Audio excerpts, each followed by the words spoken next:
Bienvenidos hermanos y hermanas en la fe.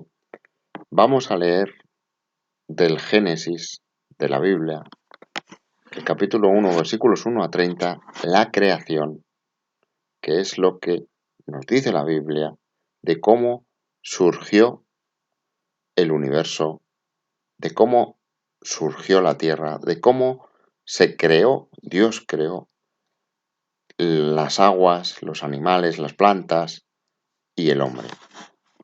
Y vamos después a leer y reflexionar un artículo de Eduardo Peláez, que les pondremos en la descripción del vídeo el enlace para que lo puedan leer tranquilamente. Nosotros lo vamos a leer y vamos a ir reflexionando sobre este artículo que se titula El Big Bang y la creación. Vamos a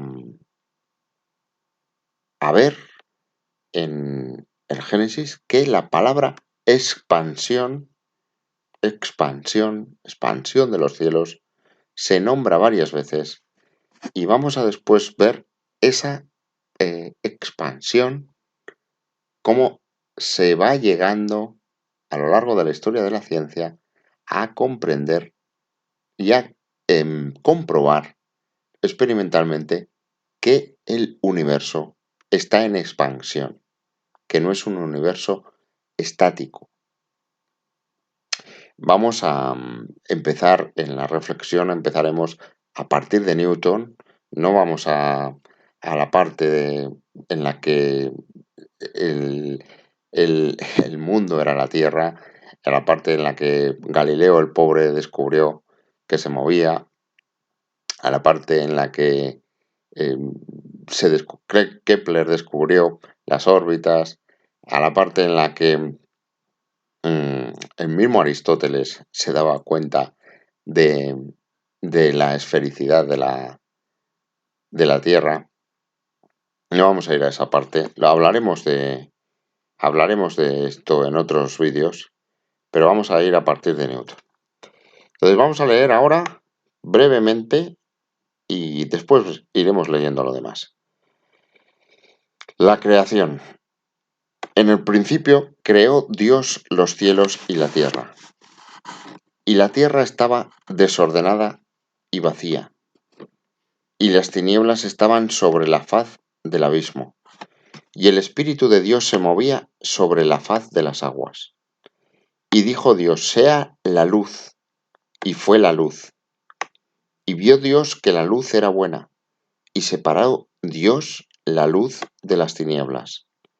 Y llamó Dios a la luz día, y a las tinieblas llamó noche. Y fue la tarde y la mañana un día. Luego Dios dijo: haya expansión en medio de las aguas, y separe las aguas de las aguas. E hizo Dios la expansión, y separó las aguas que estaban debajo de la expansión de las aguas que estaban sobre la expansión. Y fue así. Y llamó Dios a la expansión cielos. Y fue la tarde y la mañana el día segundo.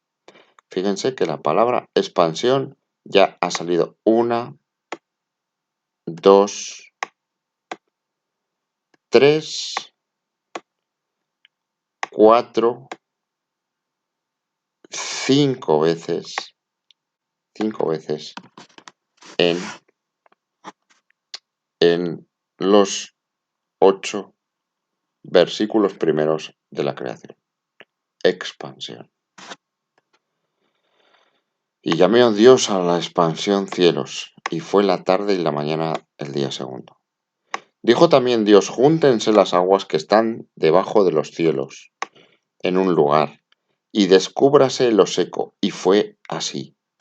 Y llamó Dios a lo seco tierra, y a la reunión de las aguas llamó mares, y vio Dios que era bueno. Después dijo Dios: produzca la tierra hierba verde, hierba que dé semilla, árbol de fruto que dé fruto según su género, que su semilla esté en él sobre la tierra. Y fue así. Produjo pues la tierra hierba verde, hierba que da semilla según su naturaleza, y árbol que da fruto cuya semilla está en él según su género. Y vio Dios que era bueno, y fue la tarde y la mañana el día tercero. Dijo luego Dios: haya lumbreras en la expansión de los cielos. Es la sexta vez que aparece la palabra expansión de los cielos para separar el día de la noche, y sirvan de señales para las estaciones, para días y años, y sean por lumbreras en la expansión séptima vez de los cielos para alumbrar sobre la tierra. Y fue así. E hizo Dios las dos grandes lumbreras, la lumbrera mayor para que señorease en el día, y la lumbrera menor para que señorease en la noche. Hizo también las estrellas, y las puso Dios en la expansión de los cielos, octava vez que sale la palabra expansión, para alumbrar sobre la tierra, y para señorear en el día y en la noche, y para separar la luz de las tinieblas. Y vio Dios que era bueno. Y fue la mañana y la tarde y la mañana el día cuarto. Dijo Dios: produzcan las aguas seres vivientes, y aves que vuelen sobre la tierra en la abierta expansión de los cielos, la novena vez que se repite la palabra expansión. Y creó Dios los grandes monstruos marinos y todo ser viviente que se mueve, que las aguas produjeron según su género, y toda ave alada según su especie. Y vio Dios que era bueno. Y Dios los bendijo diciendo: fructificad y multiplicaos, llenad las aguas en los mares, y multiplíquese las aves en la tierra. Y fue la tarde y la mañana el día quinto.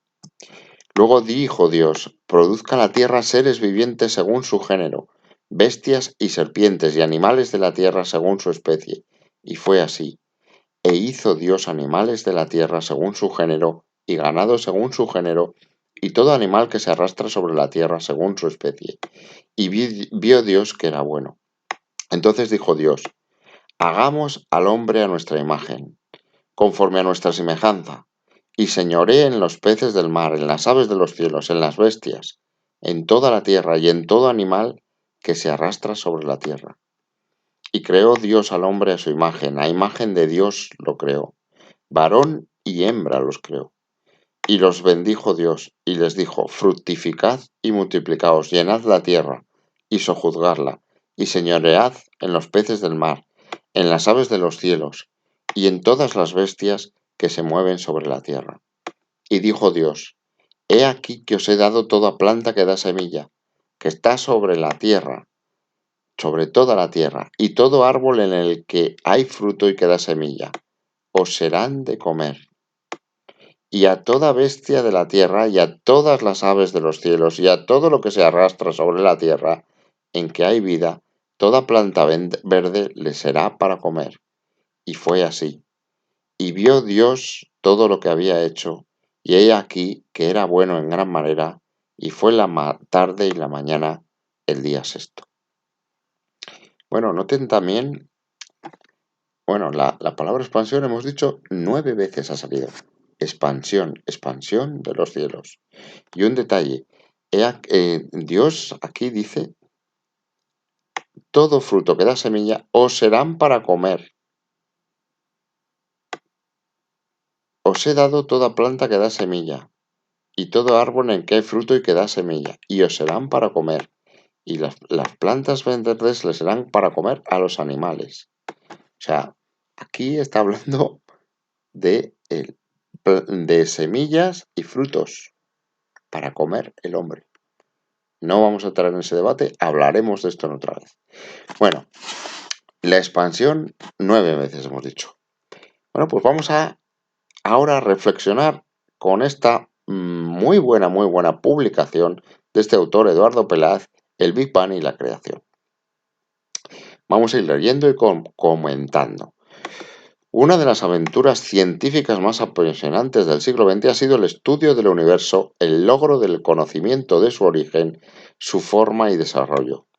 Produce asombro esta auténtica odisea para el ser humano, que desde su rincón en el cosmos haya podido hacerse una idea global de su historia remontándose a su nacimiento. Es difícil encontrar a alguien que no haya oído hablar de la teoría del Big Bang, pero ¿qué fiabilidad tiene? Y si es contrastable experimentalmente, ¿llegamos por eso al dedo de Dios en su creación? ¿Es esta visión una confirmación para el creyente de lo que enseña su fe? A estas preguntas trataré de responder, reflexiona el autor Eduardo Peláez, en pocas páginas con este artículo. Para esto seguiré de cerca en gran parte la exposición de Michio Kaku, catedrático de física teórica de la City University of New York. Dos son las grandes protagonistas a los que dedicaré especial atención: Einstein y Lemaitre, el padre del Big Bang. Atentos a esta figura, a Lemaitre, porque este hombre además era religioso, ojo, y creyente, por supuesto. Durante su año Annus Mirabilis de 1905, Einstein publicó 3 trabajos científicos de gran relevancia para la física. En uno de ellos expondrá la teoría de la relatividad especial. Después de casi 10 años de trabajo con la ayuda de un matemático, Marcel Grossmann consiguió formular la teoría general de la relatividad que publicó en Annalen der Physik en marzo de 1916. Según cuenta él, la idea inicial para la nueva teoría de la gravedad la tuvo cuando aún trabajaba en la oficina de patentes como un sencillo funcionario en 1907. Estaba sentado en mi silla de la oficina de patentes de Berna cuando se me ocurrió de golpe una idea. Si una persona cae libremente, no nota su propio peso. Me sobresalté. Esta simple idea me impresionó profundamente. Me condujo hacia una teoría de gravitación. Bueno, aquí paramos un segundo y hasta el momento en el que Einstein descubre, ya ven que tardan 10 años en formularlo, hasta 1916. Bueno, todos los movimientos de los planetas estaban bien definidos por Newton, por las leyes de Newton. Y la primera ley de Newton,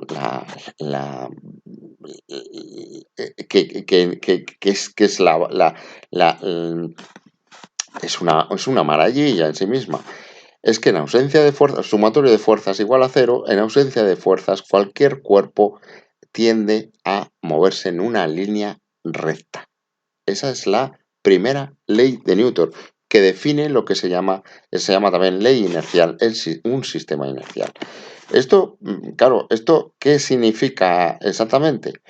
Y mezclándolo algo con la gravedad y con la teoría de la relatividad de Einstein. Bueno, pues cualquier planeta, cualquier cuerpo en el espacio que estuviera orbitando alrededor, imagínense un cuerpo que va por el espacio en línea recta, con la primera ley de Newton. Bueno, y de repente se encuentra con una estrella, va el planeta por ahí en línea recta, se encuentra con una estrella y, claro, al estar en contacto con la gravedad de la estrella, va a empezar a orbitar alrededor de la estrella.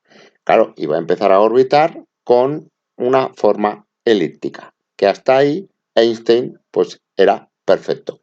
Pero claro, imagínense este experimento. Imagínense que quitan la estrella del planeta, volvería, en el momento que ustedes quitan la estrella, la quitan con la mano, la quitan la estrella, el planeta volvería a seguir una línea recta tangencial al momento en el que ustedes han quitado la estrella de la curva elíptica que estaba describiendo. Entonces, eso es lo que dice Newton. Claro, la pregunta es, ¿y qué es lo que se preguntó Einstein? Pero ¿y cuánto tiempo? La gravedad está actuando, pero claro, si quitas la estrella, por ejemplo, el Sol, sabemos que está a 8 minutos, a 150 millones de kilómetros de la Tierra, a 8 minutos a la velocidad de la luz. Claro, si quitas la estrella del Sol, los planetas automáticamente, instantáneamente, salen por la tangente y se comportan como predice Newton, que en ausencia de fuerzas, cualquier cuerpo mantiene una línea recta. Bueno, pues esto se lo preguntó Einstein. ¿Y qué es lo que ocurría? Pues que la gravedad no es instantánea. La fuerza de la gravedad, la luz, es es el límite máximo de velocidad en el universo, pero para todo. Entonces la gravedad tiene una velocidad máxima de 300.000 kilómetros por segundo. Entonces, claro, si quitara usted la estrella del Sol, la Tierra no saldría tangencialmente en línea recta, siguiendo la tangente de la curva de la elíptica que hace alrededor del Sol.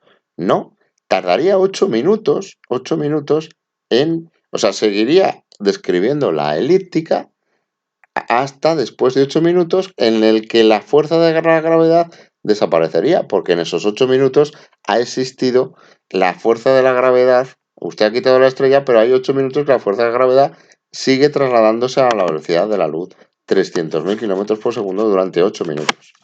Entonces, claro, ya la curva ya no se cumpliría Einstein, ya estaríamos hablando de otra teoría distinta.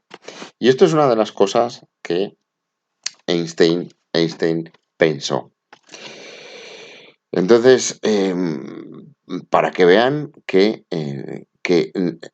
estaba superado, claro, las mediciones de todas las mediciones iban avanzando y claro, se empezaba a ver que la teoría de Newton empezaba a resquebrajarse en escalas cósmicas. Sigue funcionando perfectamente en la mecánica, sigue funcionando perfectamente a la hora de usted diseñar un sistema cinemático, en fin, mecánico. Es perfecta, pero claro, no funciona en escalas cósmicas. Y no funciona. Claro, Newton pensaba que el fotón no tenía ningún tipo de masa. En fin, y claro, y la luz funcionaba en línea recta. Pero Einstein, en fin, midiendo desviaciones de la luz al pasar por una estrella, pues se dieron cuenta que había desviaciones muy pequeñas de un grado, de menos de un grado, de 1,5 grados, pero las había. Entonces, de ahí surgió la teoría de la relatividad, como surgió Einstein del cálculo, que se inventó el cálculo diferencial para calcular las órbitas de los planetas con los datos que tenía Newton de sus colegas, de Kepler, etc. Entonces, fíjense que, digamos que lo que ha creado Dios, y volvemos volvemos al Génesis, lo que ha creado Dios, toda la realidad física que ha creado Dios, con unas leyes muy concretas que ahora sabemos y vamos a ir leyendo y vamos a ir reflexionando según vamos leyendo, todo lo que ha creado Dios, digamos que lo que hace el hombre con la ciencia es una especie de ingeniería inversa. Es decir, observamos, que es lo que hace la ciencia, observación, y a partir de la observación se genera unas hipótesis de trabajo para construir una teoría y se contrasta. Bueno, pues en realidad es como si hubiera una máquina en la que vamos despreciando, que vamos observando, que es la realidad física creada, la realidad física que tenemos delante, la que podemos observar, y nosotros hacemos ingeniería inversa, pero nos vamos descubriendo que hay unas leyes, que hay unas fuerzas y que hay una serie de congruencias racionales con un ingeniero, digamos, cósmico que ha puesto esas leyes y ese objeto de observación que tenemos delante. Bueno, pues esta idea que le impresiona a Einstein le conduce, la de que estaba sentado en su silla y y si una persona cae libremente no nota su propio peso, me condujo hacia una teoría de gravitación. Eran los cimientos de lo que sería su teoría. Las leyes de la física son indistinguibles en un marco acelerado o en un marco gravitacional. Establecía así el denominado principio de equivalencia entre la masa inerte y la masa pesante y una conclusión, como recuerda Pais: si todos los sistemas referenciales son equivalentes, no pueden ser euclidios. La teoría de Einstein venía a reformar la gravitación de Newton, que es lo que estábamos comentando, al afirmar que la gravedad está causada porque el espacio-tiempo está curvado. La primera comprobación empírica de esta visión métrica de la gravitación la llevaría a cabo otro físico, Sir Arthur Eddington, en la isla Príncipe del Golfo de Guinea. Eddington era el secretario de la Royal Astronomical Society de Inglaterra y conocía bien el trabajo de Einstein. Lo narra el propio Eddington en su libro Space, Time and Gravitation. Para explicar su teoría, Einstein había planteado una situación hipotética en la que la línea de visión entre un observador en la Tierra y una estrella estuviese bloqueada por el borde del Sol. Si Newton tuviese razón, la estrella permanecería invisible. Claro, para Newton no tenía masa el fotón, entonces todo iba en línea recta. Pero Einstein calculó que algo mucho más sorprendente sucedería. La fuerza gravitatoria solar curvaría el espacio a su alrededor, los rayos de la estrella seguirían ese camino curvado, su geodésica para rodear el Sol, y llegarían sin problemas hasta el observador en la Tierra. Claro, la línea recta de Newton aquí es una línea que sí que es recta, pero se va curvando. Que ese es el espacio-tiempo de Einstein, ¿no? Sí que es recta, pero digamos que la línea se curva y se curva por la gravedad. El oportuno eclipse permitiría poner a prueba esta hipótesis al ocultar la luz solar. Gracias a la Luna, los científicos británicos podrían fotografiar las estrellas cercanas al Sol, que en condiciones normales quedan ocultas por el resplandor del astro. Las mediciones hechas por Eddington durante el eclipse de Sol del 29 de mayo de 1919, fíjese que estamos en 2021, han pasado 100 años prácticamente, 100 años que no es nada, y se descubre esto hace 100 años. En Príncipe demostraron que sus cálculos sobre la curvatura de la luz en presencia de un campo gravitatorio eran exactos. O sea, aquí ya se está probando la teoría de la relatividad. La gravedad solar había provocado una deflexión de la luz aproximadamente 1,6 segundos de arco. Muy poquito, pero lo había hecho. Acuérdense de los grados, segundos, minutos, etc. 1,6 segundos es muy, muy poquito. El resultado coincidía con la predicción de la teoría de la relatividad general. Einstein tenía razón. La noticia corrió por todo el mundo. O sea, fíjense que poquito después ya se comprobó que la teoría de la relatividad se ajustaba a la medición, al experimento. Y volvemos a decir que lo que la ciencia es una ingeniería inversa de algo que ha hecho un ingeniero cósmico. O sea, fíjense que ya solo por eso ya nos vamos dando cuenta de algo. 2 años más tarde, en 1921, recibiría el premio Nobel por su contribución a la física teórica y por el desarrollo de la teoría del fotón, pero no por su relatividad general, pues aún había físicos que dudaban que fuese correcta. Einstein, 1921, el premio Nobel. Una de las aplicaciones más importantes de la relatividad general ha sido la cosmología. El propio Einstein sugirió al principio que el universo era una superficie esférica tridimensional. Einstein, al principio, el universo era una superficie esférica tridimensional y, por tanto, con curvatura constante. Sin embargo, las ecuaciones de campo implican una dependencia del tiempo, pero como no había evidencia de ello, Einstein añadió un término más a las ecuaciones para eliminar la dependencia. Dicho término se llamó constante cosmológica. De este modo defendía un modelo estático del universo. Y volvemos a la expansión a las 9 veces que el Génesis nos habla de la expansión de los cielos. Y llamó Dios a la expansión cielos. Expansión. Y Einstein se inventa la constante cosmológica, pues para, digamos, hacer un universo estático, para que el universo fuera estático. Pero ya vemos que el Génesis nos dice expansión, ¿eh?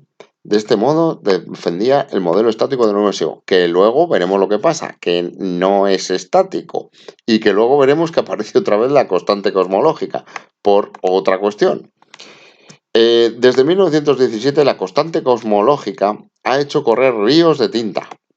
Einstein llegó a decir que había sido el mayor error de su vida, claro, porque luego se demostró que el universo no era estático, sino que se estaba expandiendo. ¿Cómo dice el Génesis? Este factor creaba una antigravedad repulsiva que se equilibraba con la fuerza atractiva de la gravedad.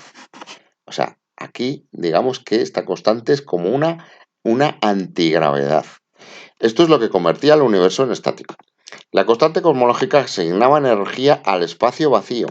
Este término antigravitatorio, ahora conocido como energía oscura, es la energía del vacío absoluto.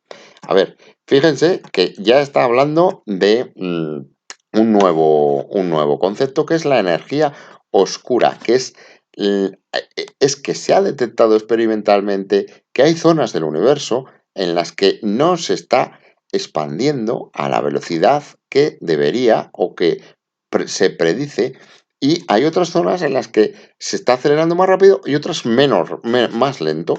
Entonces es como si hubiera una especie de freno, una especie de antigravedad, algo que hace y eso es lo que se ha denominado como energía oscura, que veremos luego los porcentajes que hay en el universo de esto que se llama energía oscura, lo que se estima. Puede separar las galaxias o acercarlas de nuevo. Einstein escogió el valor de la constante cosmológica para que contrarrestara exactamente la contracción debido a la gravedad, de manera que el universo fuera estático. O sea, Einstein aquí, pues él mismo lo dice que era un error, el mayor error de su vida, el tema de la constante cosmológica, aunque veremos después que se retoma.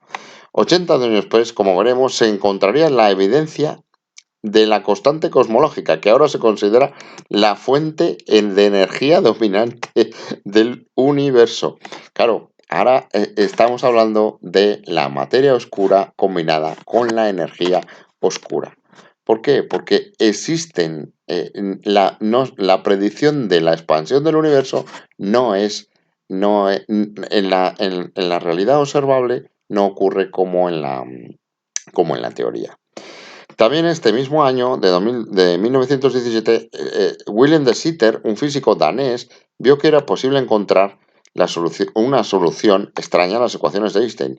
Un universo completamente vacío de materia que se expandía. Y volvemos a las 9 veces que dice la expansión, el Génesis. Todo lo que se necesitaba era la constante cosmológica, la energía del vacío, para mover un universo en expansión. La energía oscura lo impulsaría hacia adelante. Los decisivos, bueno, ¿ves? Todavía no hemos hablado del Big Bang, todavía no hemos hablado de la creación, todavía no hemos hablado de un instante, de una singularidad, pero ya se empieza a ver que se necesitan, pues eso, fuerzas para modelizar lo que están viendo, lo que están observando. Los decisivos pasos finales los dieron Alexander Friedman en 1922 y de modo independiente el sacerdote belga y astrofísico, y ahí estamos con este señor, con Georges Lemaitre en 1927. Lemaitre, señores y señores, sacerdote belga y astrofísico, que vamos a leer también lo que decía. Ambos mostraron que un universo expansivo es una consecuencia directa de las ecuaciones de Einstein, en la que aparece la constante cosmológica. Friedman obtuvo una solución de las ecuaciones de Einstein partiendo de un universo homogéneo e isótropo, cuyo radio se expande o se contrae. Antes de publicarlo le envió una copia a Einstein que no replicó, pero cuando apareció impresa en Sheffield for Physics, Einstein se apresuró a escribir una nota al editor alemán criticando la solución de Friedman y señalando un error matemático. Tiempo después rectificaría enviando otra nota en la que se detractó de su objeción. O sea, Einstein primero dijo que no podía ser. Sin embargo, continuó considerando que aunque los cálculos fuesen correctos, sus ecuaciones no describían la realidad.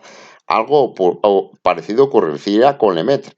Einstein le comentó en 1927, cuando trató de exponerle su modelo: he leído su trabajo, sus cálculos son correctos, pero su física es abominable. Vamos a enseñarles un momento una foto de Einstein con Lemaitre. Aquí tenemos a Einstein, aquí a la derecha, y a la izquierda tenemos al sacerdote belga y astrofísico Lemaitre. Ahí le tienen, que se conocieron, Einstein y Lemaitre.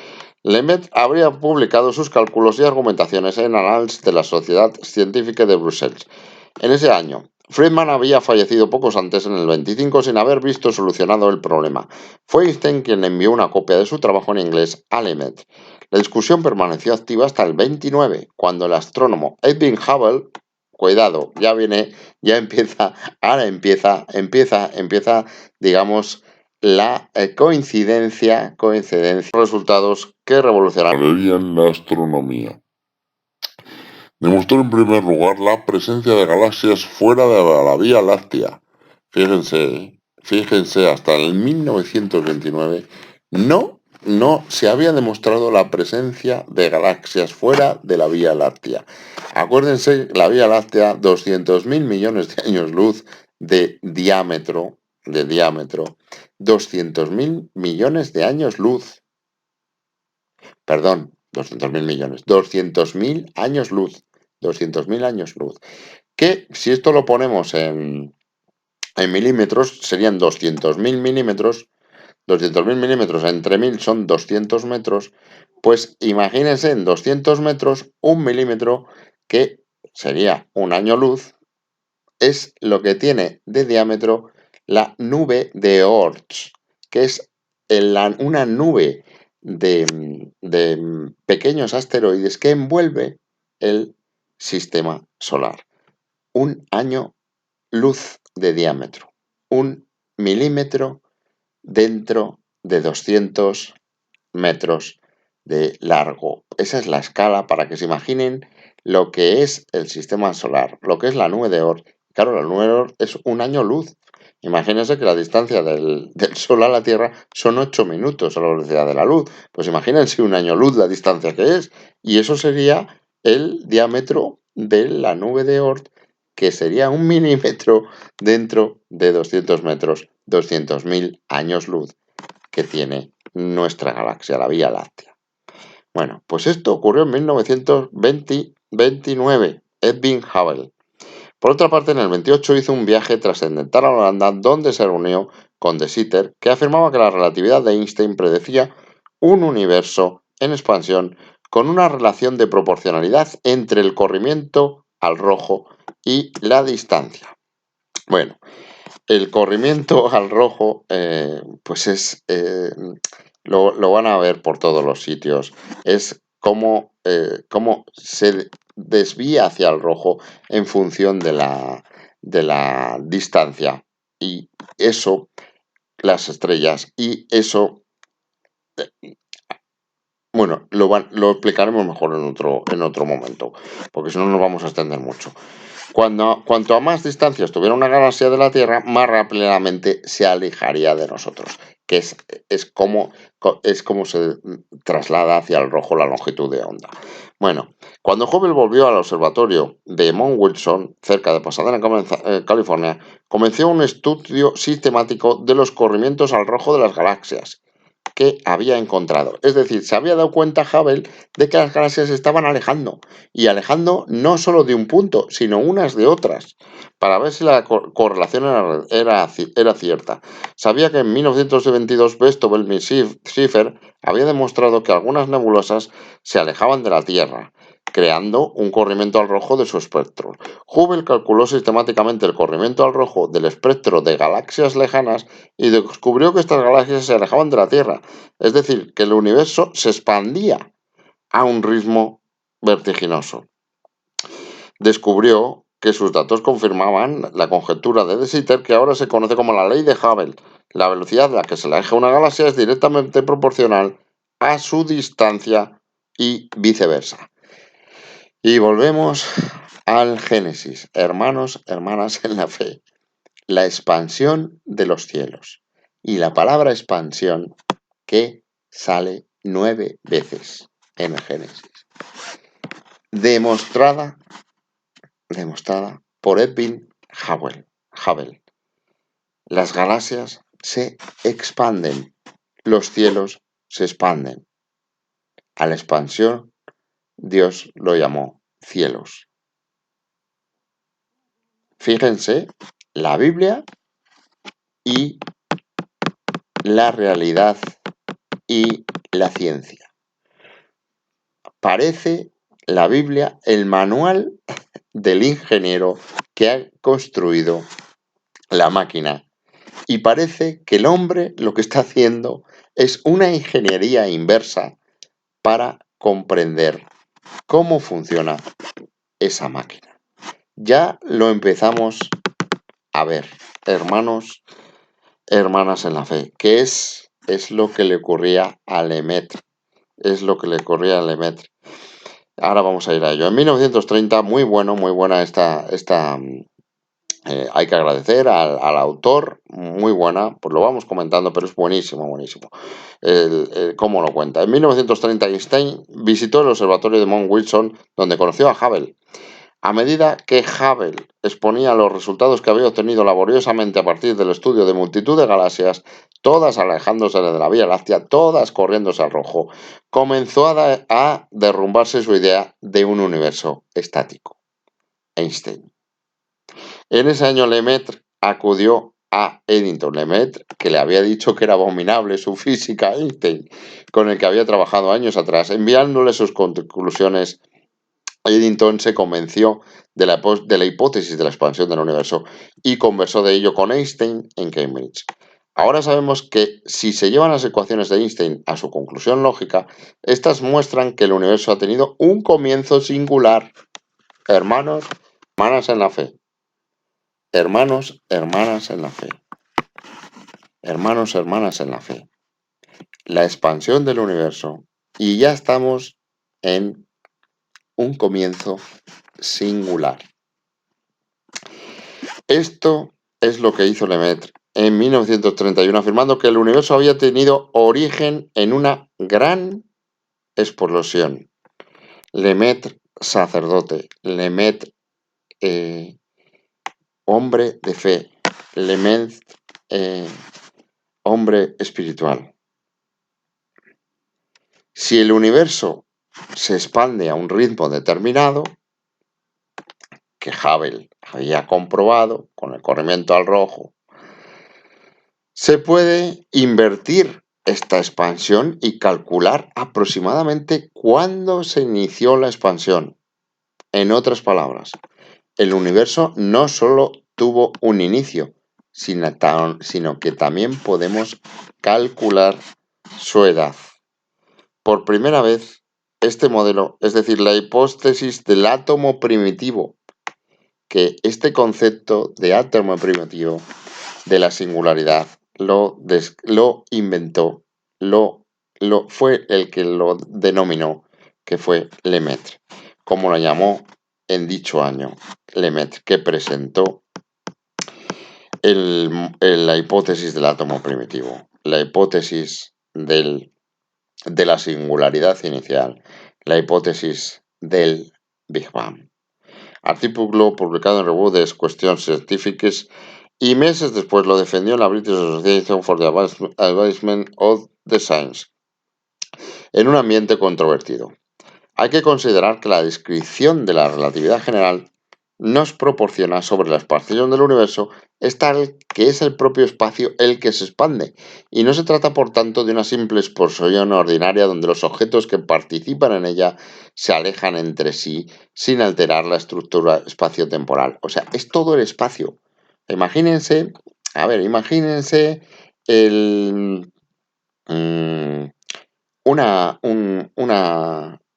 el derrame de un líquido en una superficie. Bueno, pues se va expandiendo, ¿no? Para ahí hay un punto. Pues imagínense que esto no es en un punto, imagínense que es en todos los puntos a la vez. Imagínense dos puntos juntos y que se va, el derrame del líquido se va haciendo en cada punto. Pues eso es lo que ocurre en el universo. Eso es lo que describe la ecuación de la relatividad. Y eso es lo que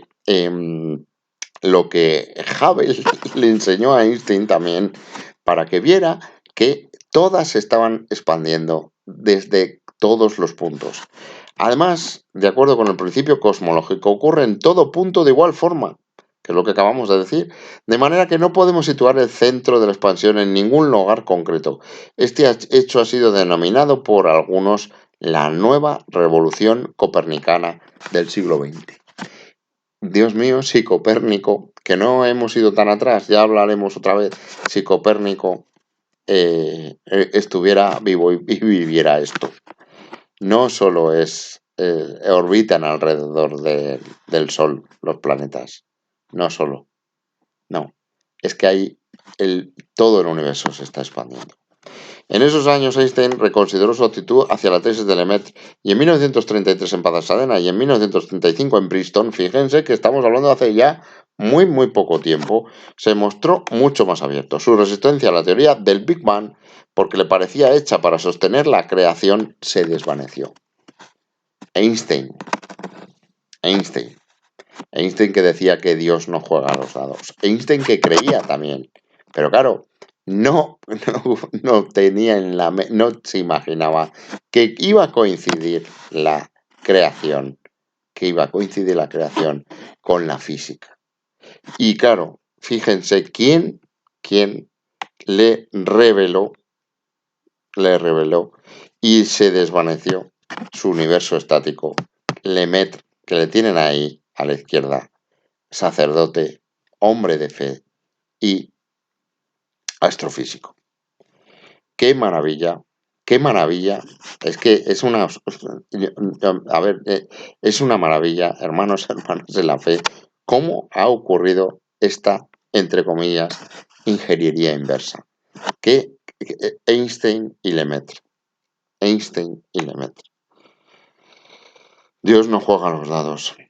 Al hacerle ver el científico y sacerdote belga que Dios no se puede reducir a una hipótesis científica, abandonó su desconfianza.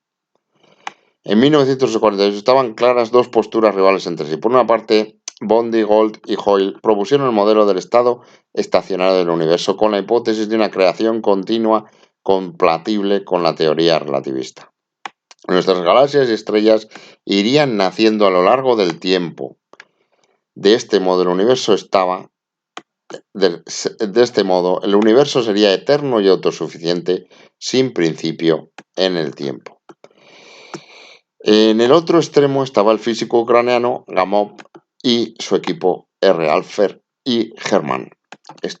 Aquí hay controversia por las dos posturas que hay. Sí, se expande, pero no queda claro el inicio, no queda claro el Big Bang. Abordó la evolución del mundo desde el punto de vista termodinámico y propuso que el universo, en su instante inicial, además de ser muy denso, como Lemaitre apuntaba, debía estar muy caliente y que toda la expansión se fue enfriando. O sea, fíjense que se va llegando, la ingeniería inversa va llegando a la realidad, a la máquina del creador. Vamos llegando al Génesis. Con la expansión, esta nueva teoría, el átomo primitivo, la expansión nos iba a Dios, hermanos en la fe.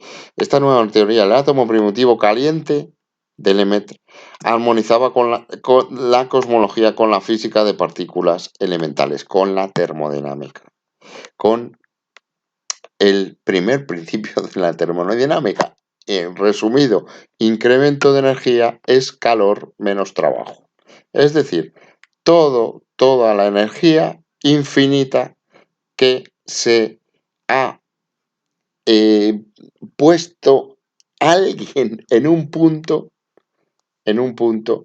en ese sistema cerrado, produce todo el trabajo de expansión y de creación del universo y todo el calor del universo. Que claro, este principio, predice que el universo se va enfriando, que el universo debería esa expansión ir decelerándose. Pero claro, ya vamos a ver lo que está pasando después. Pero bueno, nos sirve para entender que hay una energía infinita en un átomo, en el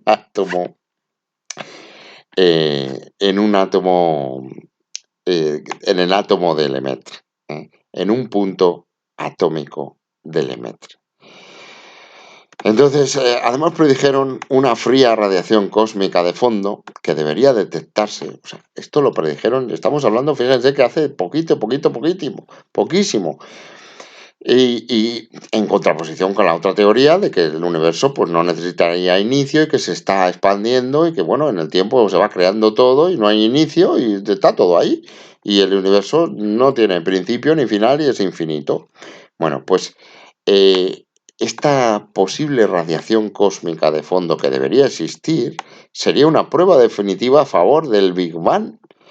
Y así lo bautizó Hoyle en un programa radiofónico de la BBC. El Big Bang, Hoyle, en un programa, frente a la teoría del estado estacionario. O sea, aquí surgió el término Big Bang. Hoyle quizá lo dijo con sorna, ¿no? Como que sí, pues hubo una explosión gigantesca, que no tiene que ver con una explosión, porque estamos hablando de energía infinita y infinita del infinito, no infinito de órdenes de magnitud. Estamos hablando de algo que tiene que ver con un creador. La hipótesis del átomo primitivo de Lemaitre tardaría aún a abrirse en camino. La radiación de fondo, resto fósil de esta gran explosión, no sería fácil de descubrir. Pero ya falta poco, hermanos en la fe. La ocasión la dio un hallazgo fortuito por parte de dos ingenieros. En 1965, hermanas en la fe, 1965, ya había nacido muchos de los que estaban escuchando, muchos hermanas en la fe, ya habíamos, bueno, yo todavía no había nacido, pero ya habían nacido muchos de ustedes.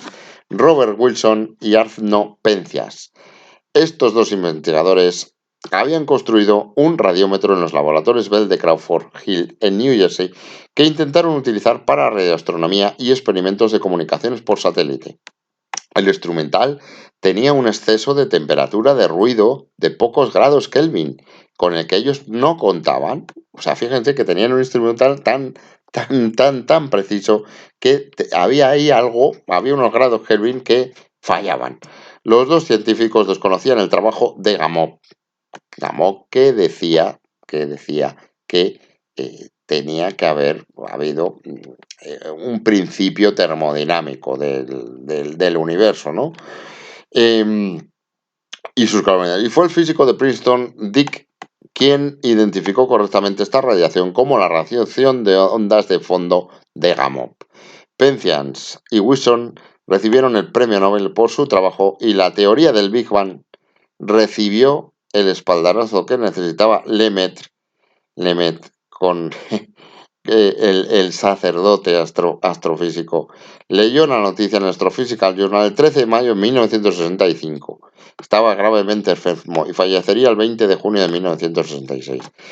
¿Qué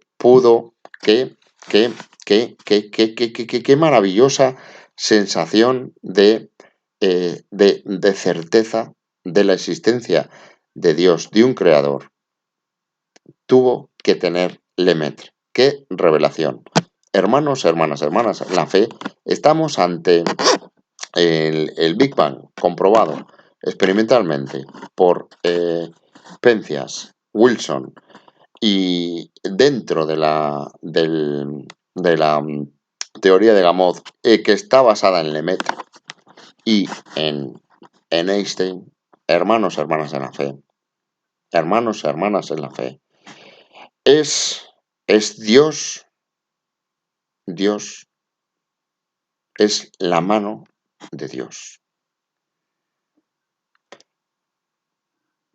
Es impresionante, hermanos, hermanas en la fe, cómo se produjo este descubrimiento, cómo es esta historia y cómo son los protagonistas y cómo tuvo que sentirse este hermano en la fe, Lemaitre. Es revelador totalmente, hermanos, hermanas en la fe. Para nosotros esta es una de las meguitas que lleva a Dios, hermanos, hermanas en la fe. Imagínense eso, que ustedes están desmontando la tostadora y la tienen que volver a montar. Van a descubrir que el que hizo la tostadora hizo las piecitas, hizo cosas. Eso es la ingeniería inversa. Toda la ciencia es una ingeniería inversa del creador. Porque claro, en este universo hay una realidad intrínseca, una realidad íntima que existe per se, que existe independientemente del observador, independientemente del humano. Aunque no existieran los humanos, este universo existiría y existiría. ¿Cuál es su esencia? No es el movimiento, todo tendería, como dice la primera ley de Newton, todo estaría en línea recta en ausencia de fuerzas. Pero claro, ¿cuál es lo íntimo de este universo? Son las fuerzas, lo que lo define, las fuerzas de este universo, que son la gravedad, la fuerza nuclear fuerte, la fuerza nuclear débil y el electromagnetismo. Con eso, claro, y además es que esas fuerzas entre sí tienen unas proporciones que son cualquiera que lo vea, son prácticamente ingenieriles. La gravedad es diminuta comparada con el resto, pero fíjense lo que conforma. O sea, estamos hablando de una especie en el plato, en el guiso, diminuta que hace que se forme este universo. Estamos hablando que la probabilidad es del 10 a la 40 veces más pequeña, 10 a la 40 veces más pequeña que la fuerza nuclear fuerte. Estamos hablando de una mente creadora de infinita potencia. Estamos hablando, hermanos, hermanas de la fe, de Dios. Años más tarde, el satélite COBE, explorador del fondo cósmico, puesto en la órbita por la NASA en 1989, ha sido quien nos ha dado la imagen más detallada hasta el momento de esta radiación de fondo, que es sorprendentemente suave. La radiación de fondo. La radiación de fondo. El vestigio de esa singularidad termodinámica, de esa singularidad espacio-tiempo, de ese halo, de ese espíritu, de ese instante en el que Dios creó el universo y se comenzó a expandir.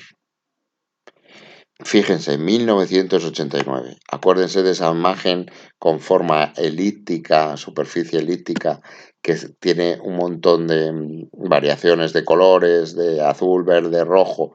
Bueno, pues esa es la radiación de fondo que está en todo el universo. Fue impresionante fotografía cuando solo tenía 400.000 años de edad. Dicha imagen muestra que las irregularidades probablemente corresponden a minúsculas fluctuaciones cuánticas en el Big Bang.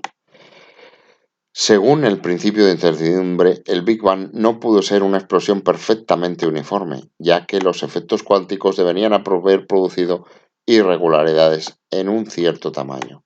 Y esto fue lo que encontró el grupo de Berkeley. Estas pequeñas anisotropías de radiación de fondo corresponden a variaciones de temperatura del orden de las 100 millonésimas de grado. 100 millonésimas. Aquí está, hermanos de la fe. Esas pequeñas variaciones serían semillas gravitatorias que posibilitan la formación de galaxias y estrellas, cúmulos y supercúmulos. Este es el mayor avance y respaldo en el estudio de la radiación de fondo desde que Penzias y Wilson la detectaron. Posteriormente, en 2001, se puso en marcha otra misión de la NASA mediante un satélite para estudiar las propiedades de la radiación cósmica de fondo en todo el firmamento, utilizando diferencias de temperaturas medidas en Kelvin. En 2003 obtuvieron un mapa más detallado, a partir de 300 a 400, a partir de unos 300 a 400.000 años después del Big Bang, cuando se formaron los primeros átomos. Hermanos, hermanas de la fe, los primeros átomos. Que, claro, aquí, y luego lo reflexionaremos con la reflexión del Papa, del Papa Juan Pablo. Vamos a reflexionar, claro, porque aquí también estaba el campo de Higgs, el campo de Higgs que ahora sabemos que existe por la partícula de Higgs descubierta en 2012, en el acelerador de partículas. Claro, es el que hace que es un campo que está por todo el universo y las variaciones del campo son lo que producen la materia. O sea, de la nada material, del vacío, aparece la materia. Iremos a él luego, porque es algo que está más allá de la física, La edad del universo se calculó con bastante precisión en 13,7 miles de millones de años. 13.000 millones de años. 13.000 millones de años. Actualmente se piensa que el universo está compuesto de un 4%, y estas son proporciones de lo que se estima. 4% de materia ordinaria, es decir, el universo está prácticamente vacío de materia ordinaria. La materia es algo muy denso, muy pesado. Bueno, ya saben, acuérdense la fórmula de Einstein: energía es igual a masa por la velocidad de la luz al cuadrado. O sea, hace falta muchísima energía, muchísima energía para crear materia. Es lo mismo la energía y la materia. 4% de materia ordinaria, que ahí estamos incluidos nuestro sistema solar, nuestra galaxia, nuestra nube de Oort, nuestro planeta Tierra y nosotros mismos, en ese 4% de materia ordinaria del universo.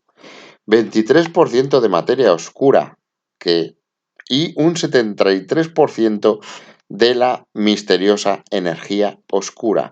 Bueno, pues la materia oscura es algo que atrae, que frena, y la energía oscura es, pues, lo que hemos explicado antes, esa energía también que está haciendo la expansión, que es algo totalmente desconocido, porque claro, desde el punto de vista termodinámico, un sistema al que se le da solo energía al principio, pues tiene que transformarla en calor y trabajo. Trabajo, pues fíjese si hay, que se sigue expandiendo y se ha creado todo, en fin.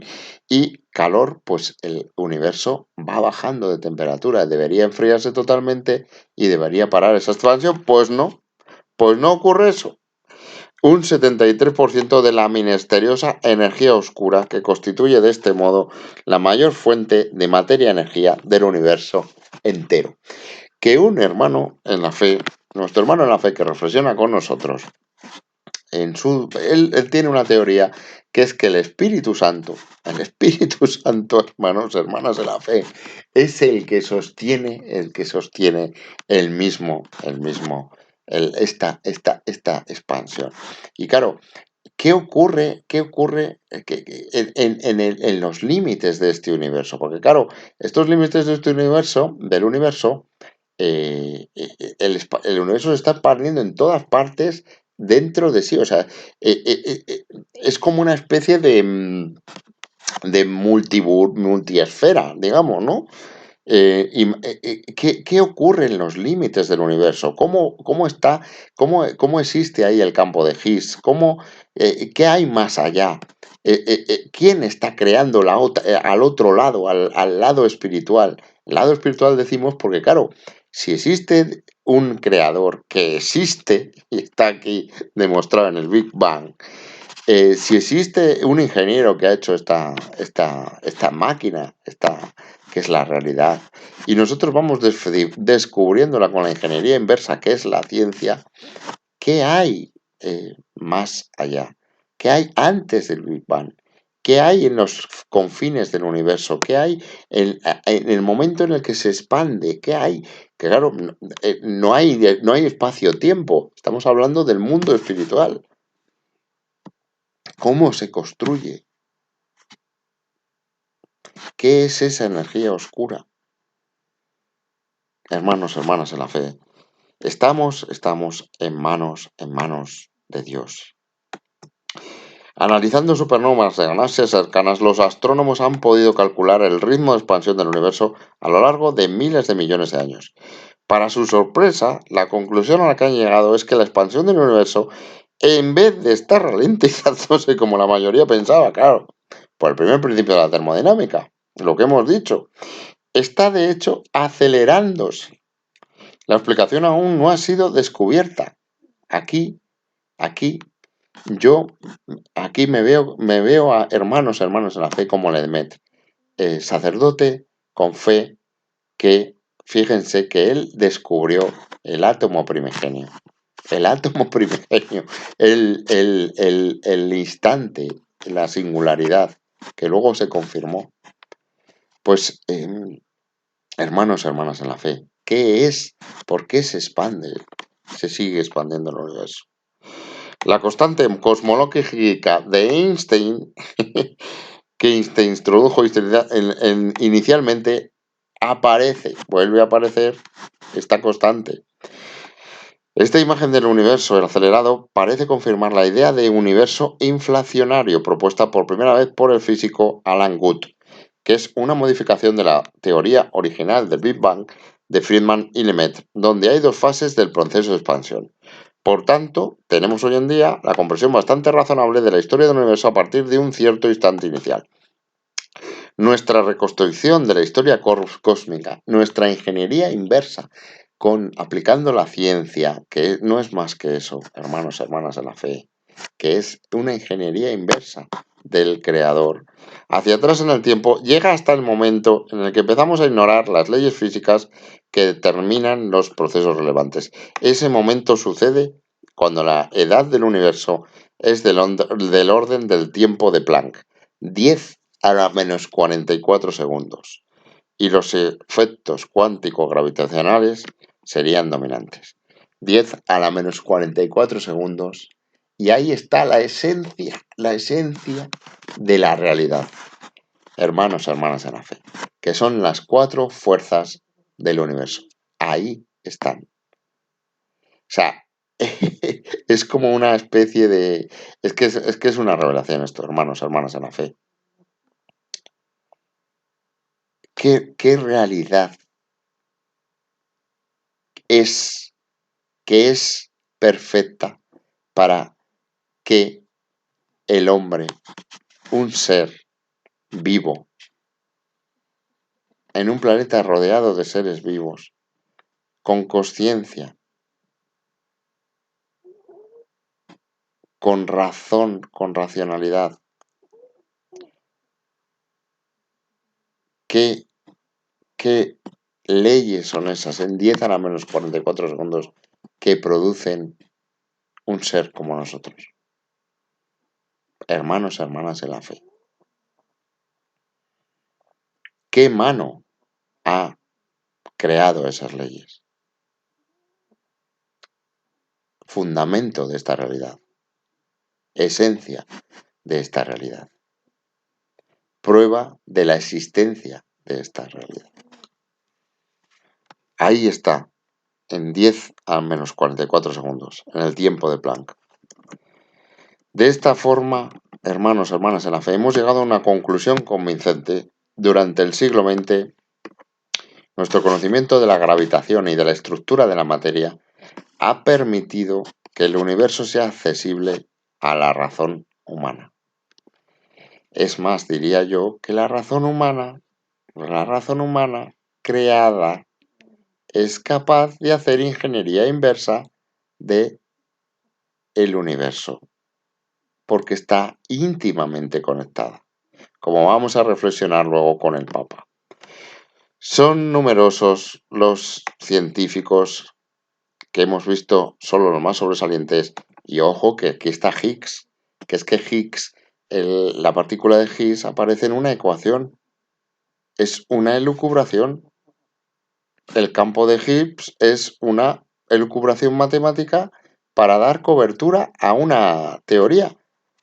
Sin embargo, de repente, en el colisionador aparece la partícula de Higgs, que llaman la partícula de Dios, porque estamos hablando de que el campo de Higgs no tiene nada que ver con ninguna de las fuerzas. No es electromagnetismo, no es fuerza de interacción fuerte, débil, nuclear, y no es gravedad. Es un campo que está presente en todo el universo y que en función de cómo interactúan ciertas partículas, bosones de Higgs, sin masa ni carga, se genera la materia.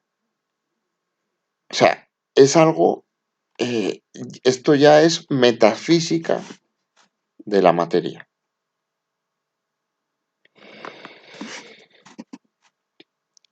Algo que está en la frontera del mundo espiritual. Hermanos, hermanas en la fe. Algo que nuestro Señor Jesucristo nos anticipa cuando nos habla de que se abren los cielos, veréis los cielos abiertos, veréis bajar y subir de los cielos ángeles. Cuando nos habla de que se abre la membrana que separa este mundo del mundo espiritual. Hermanos, hermanas en la fe.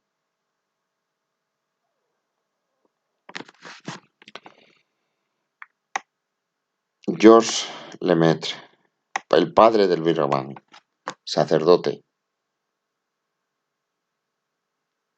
Georges Lemaitre. La fe y la razón. La fe siempre por delante de la razón. El espíritu siempre por delante de la razón. Este científico creyente era un apasionado y competente investigador de las ciencias y no veía conflicto alguno entre sus descubrimientos y su fe. Antes bien pensaba, estas se complementaban armoniosamente. Fíjense lo que tuvo que él sentir cuando descubrieron, Hubble descubrió que se estaban alejando las galaxias entre sí y de la Tierra por el corrimiento al rojo de las ondas. ¿Cómo se tuvo que sentir? ¡Qué paz, hermanos en la fe! ¡Qué paz! Ese descubrimiento interior, que él ya lo tenía, que Dios existía, que Dios mandó a su Hijo, por amor creó este universo, para que nosotros existiéramos, para que nosotros nos purificáramos, para que fuéramos a su imagen y semejanza, para que creyéramos y viviéramos en el mundo espiritual. Y nos mandó a su Hijo, a nuestro Señor Jesucristo. Qué maravillosa sensación tuvo que tener Lemaitre al despedirse de este mundo. Esa es la sensación, hermanos y hermanas de la fe, que nosotros tenemos que tener. Esa es la convicción, hermanos y hermanas de la fe. Esa es la certeza. Fíjense lo que dijo, algo que tuvo presente desde muy joven Lemaitre. La ciencia es bella, merece ser amada por ella misma, pues es el reflejo del pensamiento creador de Dios. Es el reflejo, la ciencia, del pensamiento creador de Dios, claro. Es el reflejo de ese pensamiento de Dios, porque inversamente, observando su creación, observando la creación del pensador, que nos ha hecho a su imagen y semejanza, podemos comprender parte de su pensamiento en la creación. Es decir, hacer esa ingeniería inversa para llegar a descubrirle. Dios nos ha hecho, toda la ciencia no son más que miguitas para llegar a Dios. Toda la ciencia, Dios nos la ha permitido, Dios nos ha dado ese entendimiento, Dios nos ha puesto esta realidad de esta manera para que lleguemos a descubrirle a Él. En febrero de 1933, en una entrevista del New York Times Magazine, confesaba, por otro lado, yo me interesaba por la verdad desde el punto de vista de la salvación y desde el punto de vista de la certeza científica. Me parecía que los dos caminos conducen a la verdad y decidí seguir ambos. Qué bello, qué bello, qué bello lo que dice Lemaitre. Nada en mi vida profesional ni en lo que he encontrado en la ciencia y en la religión me ha inducido a jamás a cambiar de opinión.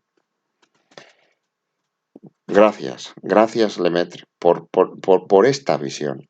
Y esta es la visión, hermanos y hermanas en la fe.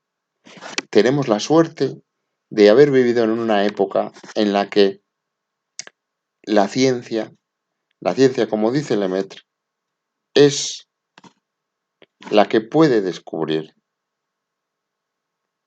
el pensamiento del Creador. Es el reflejo del pensamiento del Creador. Y ahora lo sabemos, hermanos, hermanas de la fe. Lemaitre jamás utilizó la ciencia en beneficio de la fe, haciendo decir a la ciencia algo más de lo que es capaz.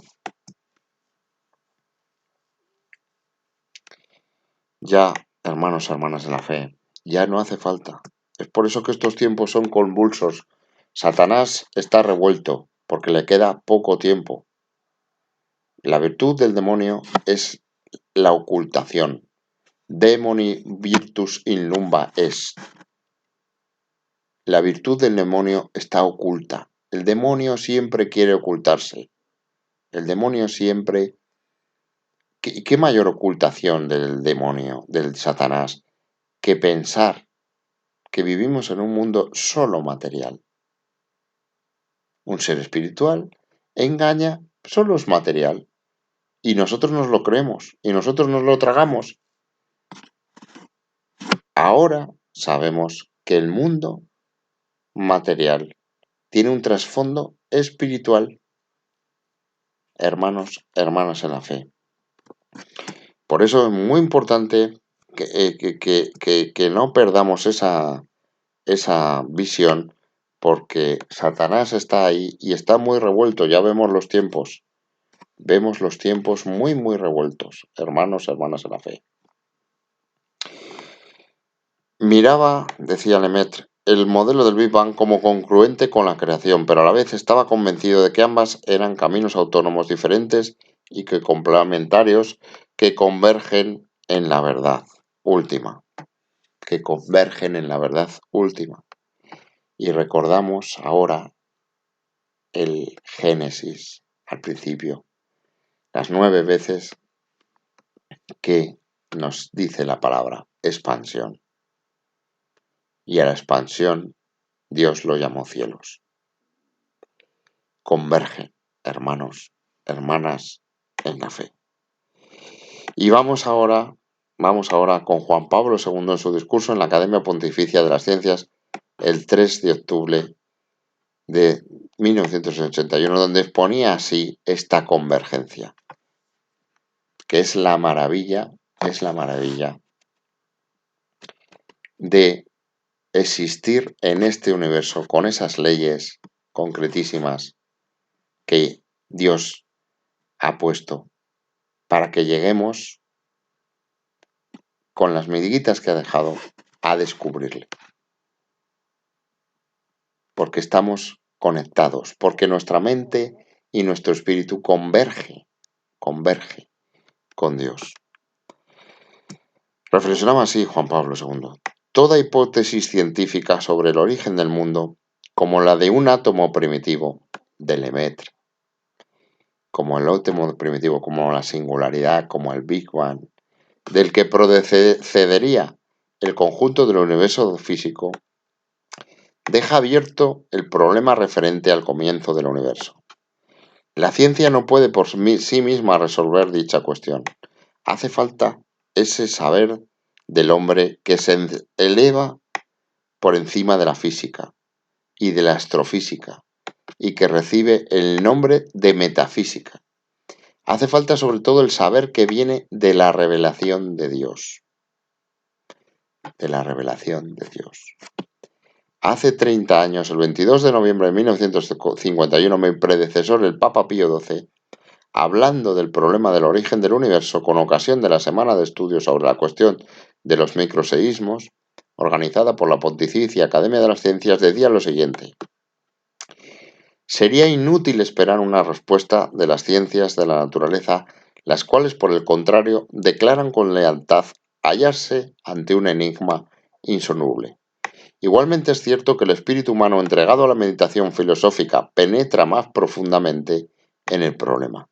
No se puede negar que una mente iluminada y enriquecida con los conocimientos científicos modernos y que investiga con seriedad el problema es llevada a romper el cerco de una materia totalmente independiente y autónoma, bien por ser increada o por haberse creado ella misma, y elevarse hasta un espíritu creador.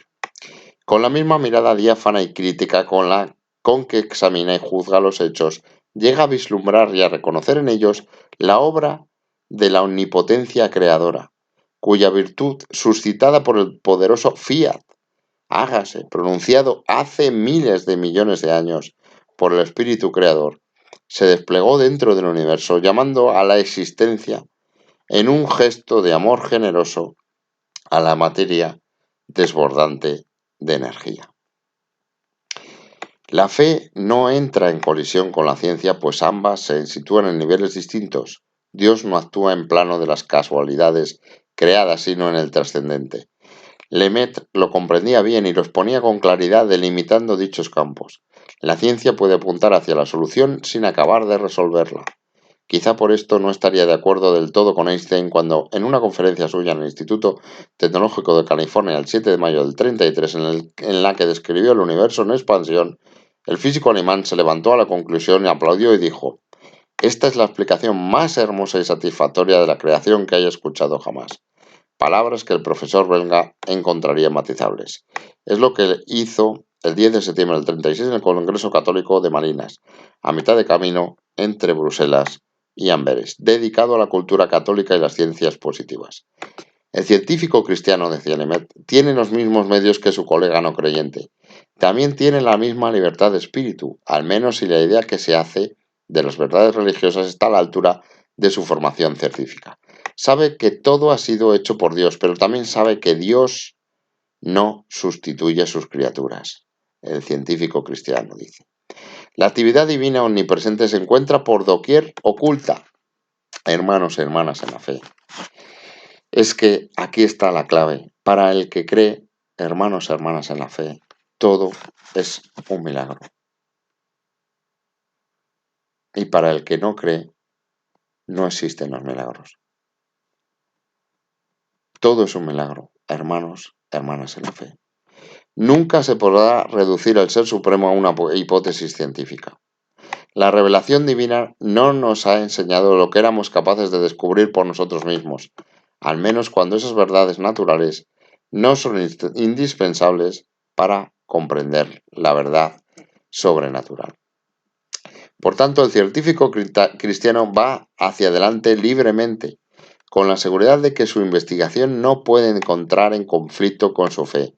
Incluso quizá tiene una cierta ventaja sobre su colega no creyente. En efecto, ambos se esfuerzan por descifrar la múltiple complejidad de la naturaleza en la que se encuentran sobreexpuestas y confundidas las diversas etapas de la larga evolución del mundo. Pero el creyente tiene la ventaja de saber que el enigma tiene solución. Hermanos, hermanas en la fe, no estamos solos, no estamos perdidos en el universo, no nos han dejado de la mano de Dios, no. No, porque además nuestro Dios nos envió a su Hijo, nos envió a nuestro Señor Jesucristo. Y nuestro Señor Jesucristo nos hizo levantarnos, nos dio la mano y nos enseñó el camino. Hermanos, hermanas en la fe, no estamos solos. Sabemos que el enigma tiene solución, que la escritura subyacente es al fin y al cabo la obra de un ser inteligente y que por tanto el problema que plantea la naturaleza puede ser resuelto y su dificultad está sin duda proporcionada a la capacidad presente y futura de la humanidad. Probablemente esto no le proporcionará nuevos recursos para su investigación, pero contribuirá a fomentar en él el sano optimismo sin el cual no se puede permanecer durante largo tiempo un esfuerzo sostenido. En cierto sentido, el científico prescinde de su fe en su trabajo, no porque esa fe pudiera estompecer su investigación, sino porque no se relaciona directamente con su actividad científica. He subrayado en el texto, dice el autor, lo que me parece imprescindible tener presente a la hora de hacer una lectura filosófica y teológica de los datos de la ciencia. Estas palabras sintetizan nítidamente la compatibilidad entre la ciencia y la fe en un mutuo respeto que evita indebidas interferencias. Fíjese lo que diría aquí San Agustín, fíjese lo que diría aquí Santo Tomás, y a la vez muestran el estímulo que la fe proporciona al científico cristiano para avanzar en su arduo trabajo. Como ha escrito Carroll, Santo Tomás de Aquino no tendría dificultad para aceptar la cosmología actual, incluso con todas sus variaciones recientes, afirmando a la vez la doctrina de la creación desde la nada. Y aquí volvemos al Génesis. Y distinguiría, por supuesto, entre los avances en las ciencias naturales y las reflexiones filosóficas y teológicas en torno a dichos avances. Lo que no es defendible, ni desde la ciencia ni desde la fe. Es deducir de la ciencia una visión naturalista donde el universo se explique a sí mismo, como ha ocurrido con alguna intervención de Hawking. Bueno, Stephen Hawking, que sostiene, Stephen Hawking ya saben quién es el físico que, en fin, descubrió, entre otras cosas, la radiación de Hawking, que claro, los universos, le ha dado pie a el asunto de los universos paralelos, si el universo no tiene principio, o que el universo tenga una especie de forma esférica y haya una especie de choques con otros universos que sean los que producen los Big Bang, produciendo más universos. Esto es una cosa que se sustenta en que los agujeros negros son negros, pero es que el mismo Hawking descubrió la radiación de Hawking, es decir, los agujeros expulsan radiación. Si expulsan radiación, no son tan negros, es decir, no es un punto en el espacio-tiempo que es de una profundidad infinita y llega a un punto que no se sabe dónde, si es de otro universo o de otro espacio-tiempo. No, si expulsa algo, no absorbe todo, es decir, no es un agujero negro. Entonces vamos a ver lo que decía Hawking, pero como decimos, Hawking tiene muchos claroscuros.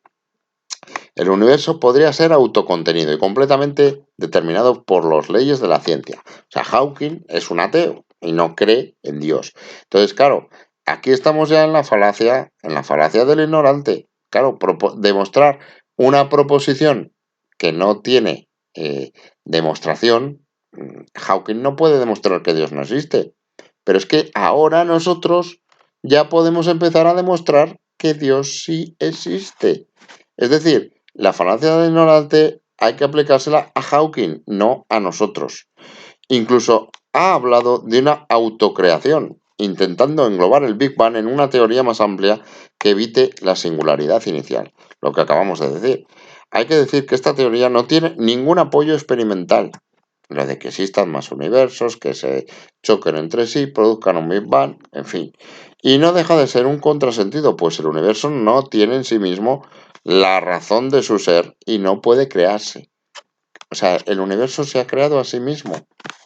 Eso, que se lo pregunten a Santo Tomás. Que se lo pregunten a Santo Tomás.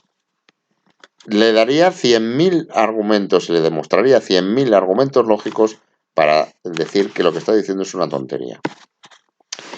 Soler ha mostrado con profundidad cómo el intento naturalista de ofrecer un modelo del universo que contenga una explicación cerrada y meramente física de su propia existencia no funciona ni seguramente puede funcionar. El modelo del Big Bang, como todo modelo científico, es un modelo provisional. Claro, pues volvemos al principio con Newton. Claro, Newton, pues el hombre hizo un avance brutal porque fue el primero que describió matemáticamente las leyes físicas, ¿no?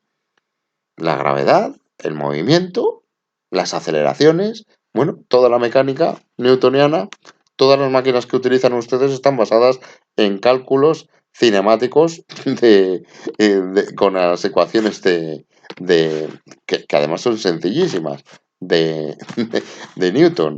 Sumatorio de todas las fuerzas igual a cero, todo sumatorio de todas las fuerzas es igual a masa por aceleración. O sea, la verdad es que es impresionante la belleza y de la simplicidad de las ecuaciones de Newton. Todas estas explicaciones, el modelo de Big Bang, como todo modelo científico, es un modelo provisional, como decíamos, el de Newton. Claro, luego vino Einstein y Einstein dijo, bueno, pues sí, si quitas la estrella, ya no va, en el instante, no va a mantener la línea recta de la tangente. No va a ser un momento justo después de quitar la estrella que el planeta va a ir en línea recta, no, va a tardar, porque la gravedad pues tiene una velocidad máxima de expansión, digamos, de ejercer su efecto, que es la de la velocidad de la luz. Entonces va a tardar, en el caso del Sol, si se quitara el Sol, pues para que la Tierra siguiera la trayectoria de la tangente a la curva elíptica que describe alrededor del Sol, pues pasarían 8 minutos. Claro, aquí Newton, eso, el hombre pues no llegó, que probablemente si hubiera vivido en esta época hubiera llegado más allá. Es un gigante Newton. Pero es un modelo provisional que puede ser mejorado eventualmente, nos dice Sánchez Cañazares. Todas estas son explicaciones físicas o naturales del universo. Lo explican a partir de una serie de transformaciones naturales, desde una realidad que evoluciona a otra. Sin embargo, dichas explicaciones no logran responder a una pregunta más radical que podemos hacernos. ¿Por qué existe algo en vez de no existir nada? Si pretendemos contestar esta pregunta recurriendo a las leyes naturales, no encontraríamos una respuesta. Que esto Hawking no lo responde, ni lo quiere responder, porque es ateo. Porque para él Dios, claro, es lo que reflexionaba nuestro hermano en la fe, quizá su enfermedad, porque él sufre mucho desde pequeño, esa enfermedad muy dolorosa, muy lenta, muy... él quizá esa enfermedad hizo que germinara en él un resentimiento profundo hacia su existencia y hacia su creador, hacia su creación misma. Quizá Hawking no lo decía, pero Hawking igual creía profundamente en Dios. Y su negación de Dios, su ateísmo no era más que una forma de rechazar a Dios, pero no de su no creencia. Esperemos que Hawking, Dios haya acogido a Hawking también, porque hizo muchos esfuerzos también para descubrir. ¿Y por qué existe algo en vez de no existir nada? Si pretendemos contestar esta pregunta recurriendo a las leyes naturales, no encontraríamos una respuesta, porque podríamos seguir preguntando, ¿y por qué existen esas leyes? Hermanos, hermanas de la fe, esa es la realidad, la verdadera realidad. Es ahora si Kant estuviera ahora, que Kant se preocupaba, se escandalizaba porque nadie había demostrado la existencia de la realidad.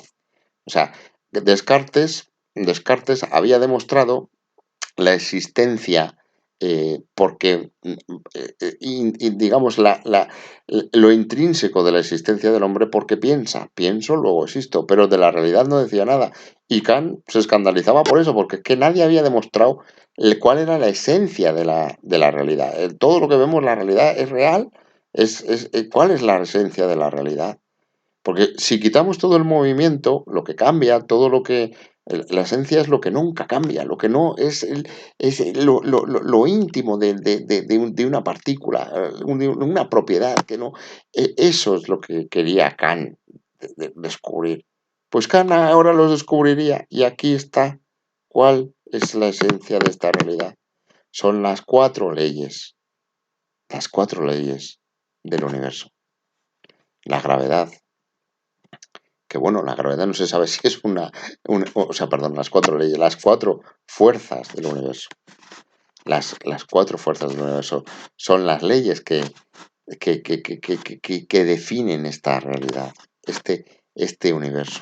La gravedad, que como decimos, no sabemos si es una fuerza todavía o qué es, porque no se ha encontrado la partícula que transmite la variación del campo gravitatorio, el gravitrón, supuestamente, ¿no? Sí que se han detectado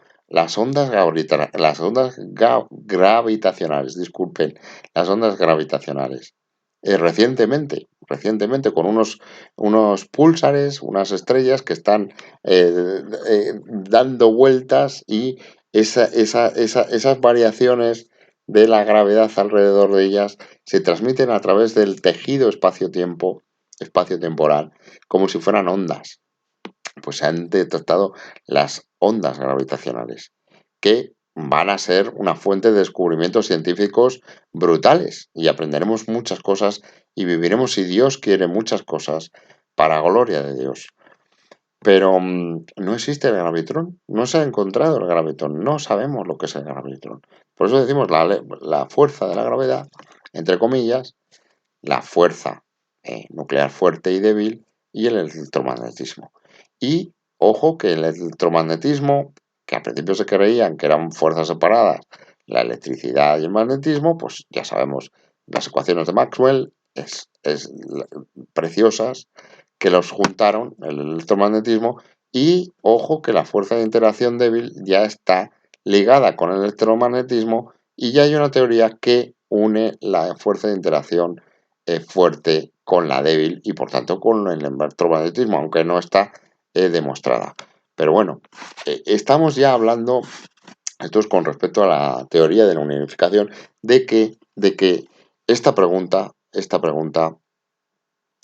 leyes, ¿por qué existen estas leyes? Esta realidad, ¿por qué existen?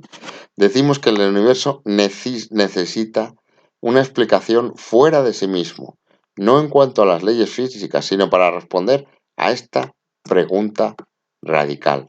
¿Por qué existe algo en vez de no existir nada?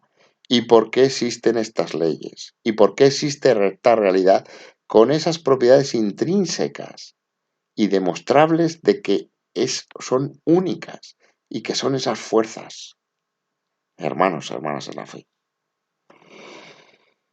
Decimos que el universo necesita una explicación fuera de sí mismo, no en cuanto a las leyes físicas, sino para responder a esa pregunta radical.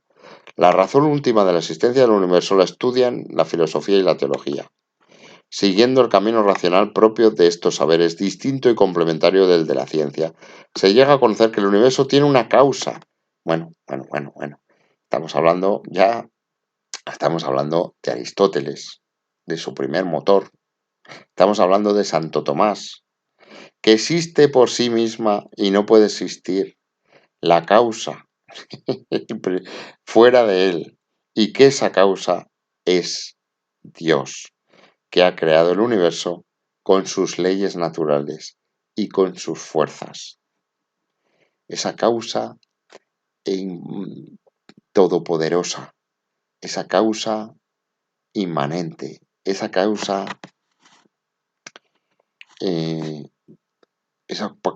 consciente, esa causa viva, porque crea vida. Esa causa con fe infinita, esa causa con amor infinito. Como escribe Lorda, podemos concluir que llegar a la idea de un Dios creador está más allá de los datos científicos, pero es una deducción posible de naturaleza filosófica al contemplar el conjunto de la realidad. Para nosotros los cristianos, esa deducción viene reforzada por nuestra fe. O sea, para nosotros, como Lemaitre, fíjense la sensación que tuvo él al irse de este mundo, de haber conectado su fe con su pasión, que era la ciencia, la astrofísica. Claro, es que la razón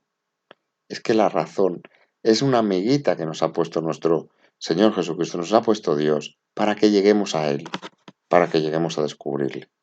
Y ahora vamos a reflexionar brevemente con Benedicto VI sobre esto, sobre por qué nuestra razón en esta realidad es la amiguita que nos lleva a Dios. La explicación última del universo, de su orden interno, del surgimiento de estructuras y de sus mismas leyes, es que ha sido pensado por un ser inteligente. A Benedicto XVI le gustaba pensar en la misma entraña matemática del cosmos.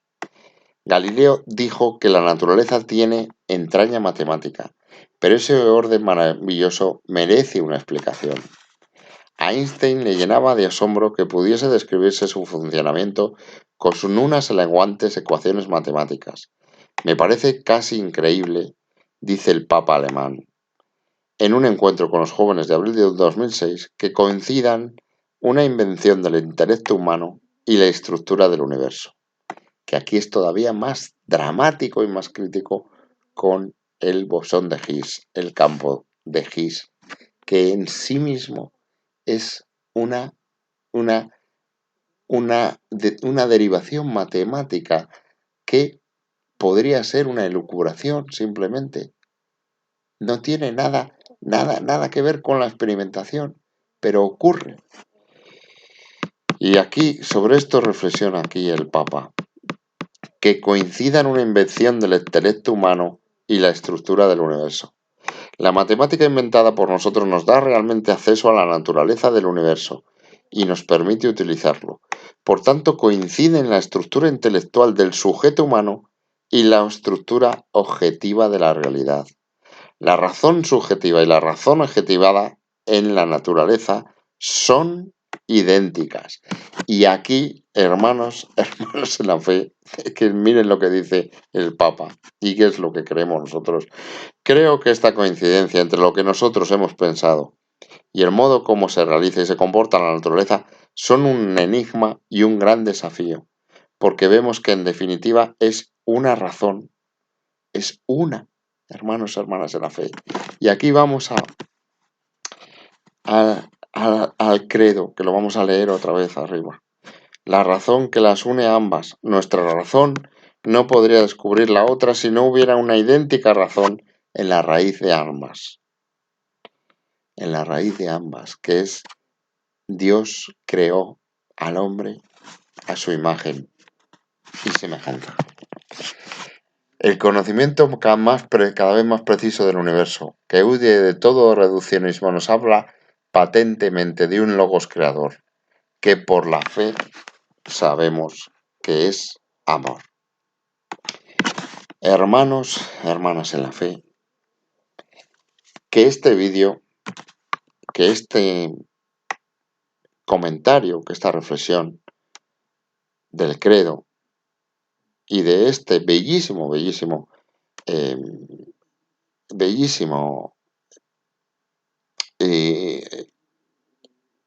artículo de este autor, Eduardo Peláez, que es el Big Bang y la creación, comentada por un humilde servidor,